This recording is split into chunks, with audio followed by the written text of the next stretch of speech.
हमारे यहाँ वेदों की भी वाणी है कि ज्ञान प्राप्त करो, ज्ञान प्राप्त करो। क्यों कहा गया? क्योंकि ज्ञान ही है जो इंसान बनने की एक सबसे बड़ी धुरी है। देह मिलना ही काफी नहीं है, शरीर मिलना ही काफी नहीं है। आपके पास विवेक हो, आप अपना, अपने परिवार का और समाज का कल्याण कर पाए, ऐसा मनुष्य निर्माण करना चाहता था परमात्मा, इसलिए तो उसने हमें भेजा है। इस कारण को समझना बहुत जरूरी है। और जिस दिन हम इस कारण को जान जाएंगे, आप ध्यान रखना, आपके जीने का दर्शन बदल जाएगा, दिशा बदल जाएगी, उठना बैठना बात करना सब बदल जाएगा। क्यों? क्योंकि आप विशेष हो जाएंगे, आप विशेष हो जाएंगे। और विशेष होना आवश्यक है।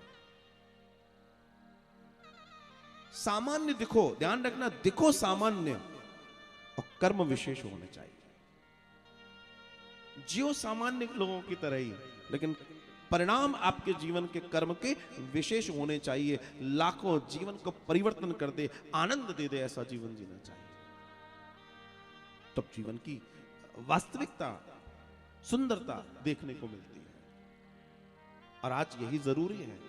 हमारे पास आज जिस चीज की सबसे बड़ी कमी है, जो हम खो रहे हैं, नित्य खो रहे हैं, नित्य खो रहे हैं, वो है संस्कार। पैसा खूब, सब कुछ खूब, लेकिन जो मूल चीज है, जिस दिन वही समाप्त हो जाएगा, उसके बाद बचेगा क्या? बचेगा कुछ नहीं। देखो, विज्ञान अपना कार्य करता है।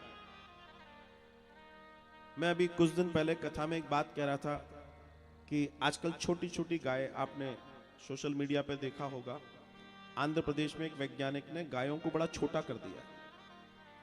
बिल्कुल 2-2 फुट की गैया हैं, घर में रख सकते हैं, पाल सकते हैं। हालांकि वो महंगी बड़ी दे रहे हैं, 3-3 लाख रुपए की एक छोटी सी गैया दे रहे हैं। मैं देख के बड़ा अच्छा लगा, मैंने कहा बड़ा सुंदर है। इस बहाने कम से कम लोग अपने घरों में कुत्ता बिल्ली तो नहीं पालेंगे, अंग्रेजों की गुलामी तो नहीं करेंगे। क्योंकि पाल तो वो रहे थे, वो तो चले गए, लेकिन गुलामी आज भी हम कुत्ता बिल्ली पाल के उनकी कर रहे हैं। इस बहाने गैया पलेगी, अच्छा होगा। लेकिन जब मैं कल्कि अवतार में जाता हूं, जब भगवान कल्कि आएंगे,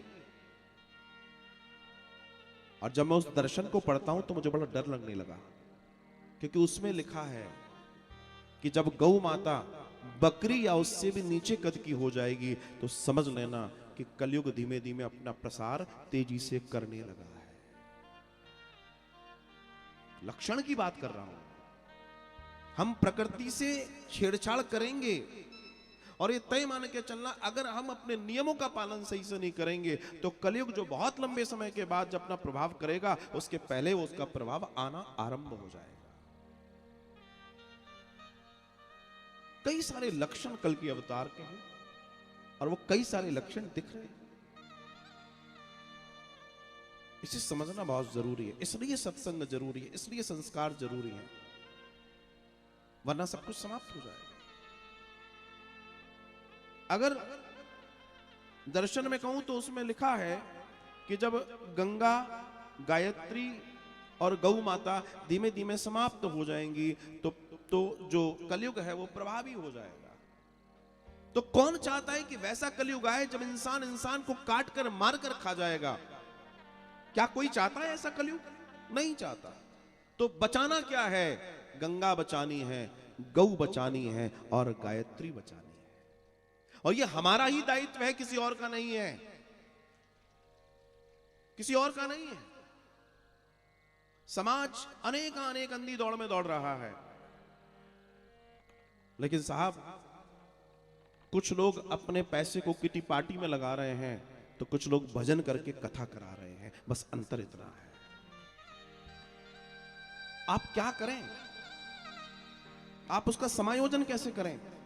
आप धर्म को कैसे बचाएंगे? और जो लोग धर्म को बचाने के प्रयास में, उनसे कई लाखों करोड़ लोगों का कल्याण होना है। ये ऐसे ही नहीं है। इसे समझना, इसे जानना बहुत जरूरी है। जहां भी आपको कुछ चीजें जीवन में ध्यान कर लें, एकदम ना कर पाओ तो प्रैक्टिस करो इस बात की कि जहां भी तुम्हें मंदिर दिखता है वहां अपना सर झुकाओ, जहां भी संत दिखते हैं वहां सर झुकाओ, जहां भी कथा हो रही है, भागवत की यात्रा जा रही है, शोभा यात्रा है, चल समारोह है, आदि कुछ भी है, उसे प्रणाम करो। क्योंकि जब तक तुम नहीं झुकोगे दूसरा नहीं झुकेगा। कुछ चीजें आपको हमको समझनी होंगी, क्योंकि धर्म को आगे ले जाने के लिए छोटे छोटे बिंदुओं पर कार्य करना पड़ेगा, वरना कलयुग तो खड़ा हुआ है सर पे ही, काल बना हुआ। अगर इन बारीक चीजों को ना समझा तो बहुत नुकसान हो जाएगा। आप विचार कर सकते थे, क्या हमारे ऋषि मुनि विचार कर सकते थे कि क्या कभी इस भारत में भी वृद्धाश्रम होंगे? विचार करो, क्या कभी आज से 100 साल पहले भी, 50-100 साल पहले भी कोई सोच पाता था कि ऐसा समय भी आएगा जब माता पिता को लोग घर से बाहर निकाल देंगे, उन्हें खाना नहीं पूछेंगे, उन पर हाथ उठाएंगे? विचार करो, क्या ऐसा सोचा था? ये कलयुग इतनी तेजी से क्यों आ रहा है? क्योंकि हम देख रहे हैं कि गौ रो रही है, कचरा खा रही है। कौन जिम्मेदार है? हम हैं। गंगा की धाराएं सूख रही हैं, कौन जिम्मेदार है? हम हैं।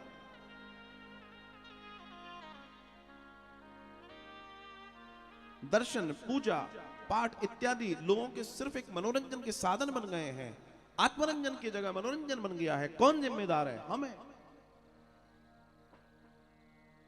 तीर्थों को लोगों ने पिकनिक स्पॉट बना लिया है, कौन जिम्मेदार है? हम हैं।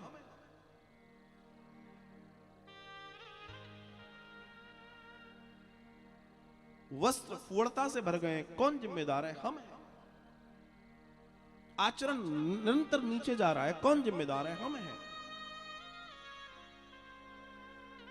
तो जब ये सब होगा तो परिणाम भी भोगने के लिए हमें तैयार होना पड़ेगा। इसलिए मैं निवेदन करता हूं कि अपने जीवन में जितना हो सके सत्संग और उसके साथ सत्कर्म कीजिए। जीवन में हम जो करेंगे, देखिए हमारा किया हमारे साथ, लेकिन सब करने लगेंगे तो ऐसी कोई जरूरी नहीं है। इस कलयुग में भी आप सतयुग जी सकते हो, राम राज्य ला सकते हैं। ये कोई बहुत बड़ी बात नहीं है।